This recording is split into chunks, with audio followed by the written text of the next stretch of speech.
चलिए शुरू करते हैं अपने अगले प्रश्न को। क्वेश्चन 21, निम्नलिखित में से कौन सा ग्रह नहीं है जिसे प्राचीन भारतीय ग्रह मानते थे? सूर्य, मंगल, शुक्र, शनि। हम सभी को पता है कि मंगल, शुक्र और शनि क्या है? ग्रह हैं। और शुक्र को पहले के लोग क्या मानते थे? ग्रह मानते थे। तो इसका सही आंसर होगा सूर्य।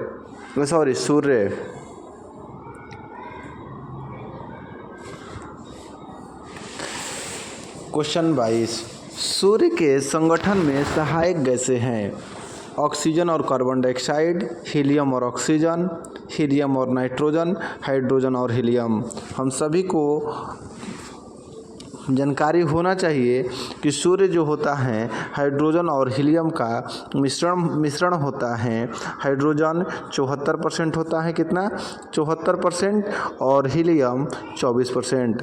सूर्य ये दोनों से मिलकर बने हैं, तो इसका सही आंसर होगा हाइड्रोजन और हीलियम।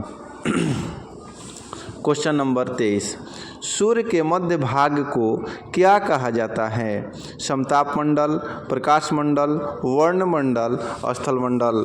तो इसका सही आंसर होगा प्रकाश मंडल। सूर्य के मध्य भाग को प्रकाश मंडल कहा जाता है। क्वेश्चन नंबर 24, सूर्य के ऊपर के भाग को क्या कहा जाता है?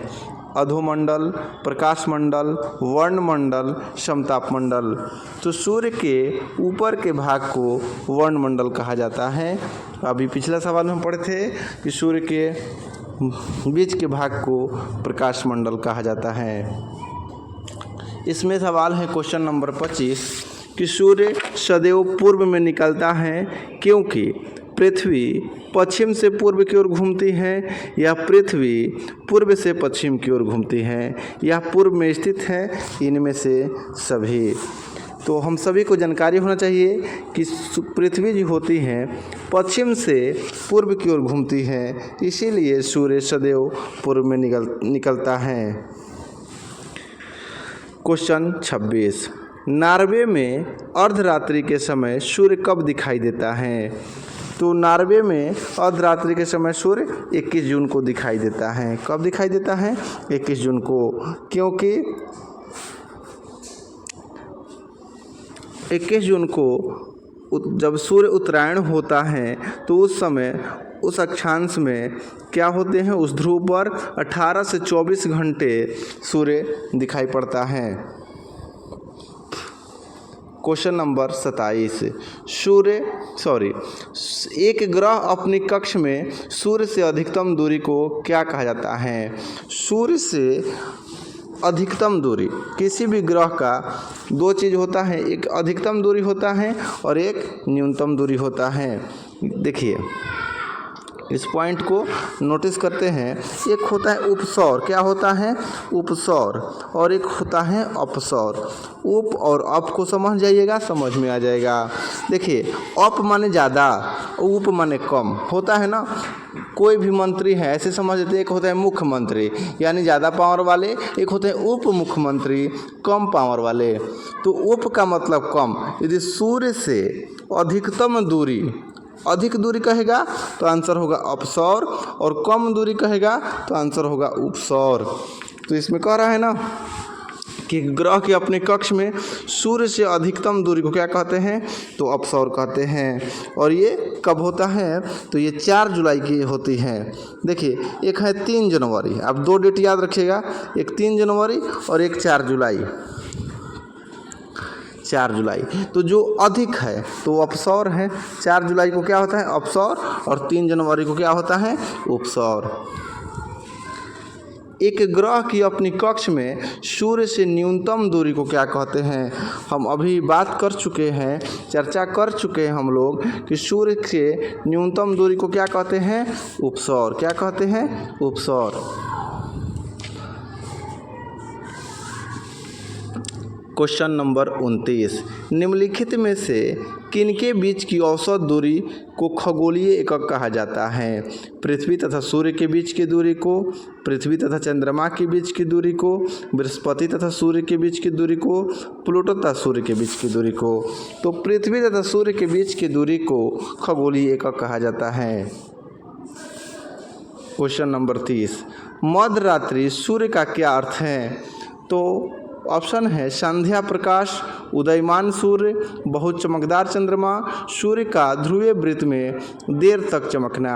अभी हमने बात किया था पिछले सवाल में कि मध्य रात्रि का मतलब क्या है कि आर्कटिक या अंटार्कटिक में क्या होता है कि जब सूर्य उत्तरायण होता है तो वह सूर्य 18 से 24 घंटा तक दिखाई पड़ता है, यानी वहाँ पर रात होता ही नहीं है। समझिए कि एक दिन का पूरा दिन होता है, इसलिए सूर्य के ध्रुवीय वृत्त में वह रात तक देर तक चमकता रहता है, इसलिए कहा जाता है मध्य रात्रि का सूर्य। और ऐसा हमको नॉर्वे में देखने को भी मिलता है।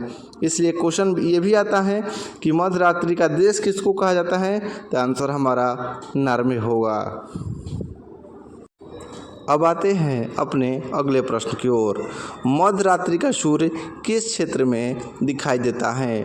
भूमध्य सागरीय क्षेत्र में, भूमध्य रेखीय क्षेत्र में, आर्कटिक क्षेत्र में या जापान से पूर्व के क्षेत्र में? तो हमारा आंसर होगा आर्कटिक क्षेत्र में। आर्कटिक क्षेत्र में सूर्य क्या होता है? जिस दिन उत्तरायण होता है 18 से 24 घंटे तक रहता है, इसलिए मध्य रात्रि में ये भी दिखाई देता है।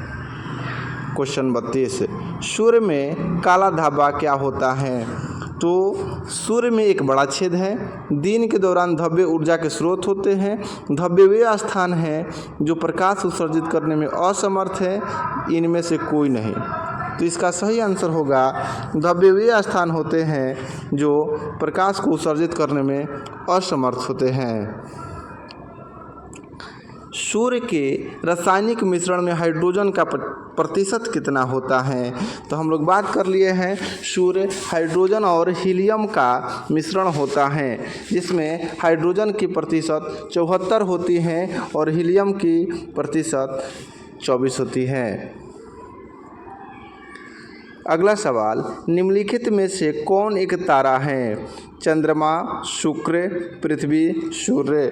इसका सही आंसर होगा सूर्य। सूर्य एक तारा है, जबकि चंद्रमा उपग्रह है, शुक्र और पृथ्वी ग्रह है। क्वेश्चन नंबर 35, सौर पृष्ठ पर लगभग कितना तापमान होता है? 8000 degree Celsius, 6000 degree Celsius, 600 degree Celsius या 1000 डिग्री सेल्सियस? तो इसका सही आंसर होगा 6000 डिग्री सेल्सियस। सूर्य की सतह पर हाइड्रोजन के अलावा दूसरा कौन सा गैस बहुत मात्रा में पाया जाता है? Helium, neon, argon, oxygen? हम सभी को पता है कि इसका सही आंसर क्या होगा? हीलियम। सूर्य जो होता है क्या हाइड्रोजन और हीलियम का मिश्रण होता है। हाइड्रोजन 74% और हीलियम 24%। सूर्य का प्रकाश धरती तक पहुंचने में कितना मिनट का समय लेता है? 8.3 मिनट, 7.3 मिनट, 9.4 मिनट, 10 मिनट? सूर्य का प्रकाश धरती तक पहुंचने में 8.3 मिनट समय लेता है। सूर्य के सबसे पास कौन सा ग्रह है? बुध, बृहस्पति, शुक्र, मंगल? तो बुध जो होता है सूर्य के सबसे निकट स्थित ग्रह होता है। बुध के बारे में हम लोग जानते हैं कि बुध जो होता है सबसे छोटा ग्रह होता है और यह सूर्य की परिक्रमा भी बहुत तेज़ी से करता है। कितने दिनों में? तो 88 दिनों में। तो याद रखिएगा, बुध सबसे छोटा ग्रह है, यह सूर्य की परिक्रमा 88 दिनों में करता है और यह सूर्य के सबसे निकट स्थित ग्रह है। तो इसका सही आंसर होगा बुध। बुध नक्षत्र में एक वर्ष में दिनों की संख्या कितनी होती है? अभी हम लोग पढ़ लिए हैं कि इसमें दिनों की संख्या कितनी होती है, तो 88। तो इसका सही आंसर होगा 88।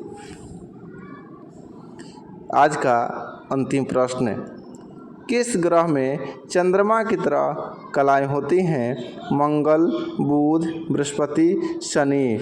तो बुध ऐसा ग्रह है जिसमें चंद्रमा की तरह कलाएं होती हैं। बुध सबसे निकट का ग्रह है। बुध 88 दिन में परिक्रमण करता है। तो आज के लिए बस इतना ही। धन्यवाद।